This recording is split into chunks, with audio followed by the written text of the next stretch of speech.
do you go to teach tonight to these guys? I'm going to show them how to make fresh pasta. Yeah. We're going to make ravioli. We're going to make fettuccine.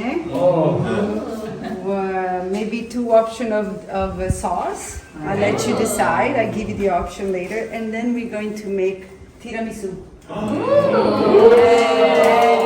Well, everybody always wants to know about tiramisu. I'm going to show you my method, which is slightly different than what you find online, on the book. So I used to own a bakery, so I found this better method, and you're going to love it.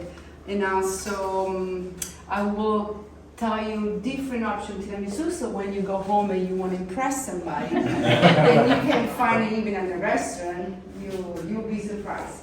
Lavender tiramisu, tropical tiramisu, limoncello tiramisu. I don't know if you find limoncello in America now. Do you? Yeah, not good, but you can find it. It's okay, but the mascarpone and all the stuff is gonna make it good. Okay, and you start to mix your egg. Do not worry about the flour, okay? Do not get excited if you want to grab the flour. Let it, just like if you're doing scrambled eggs. Okay, that's easy.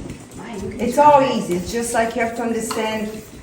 You will see while you're mixing your eggs, slowly the flour is gonna get incorporated.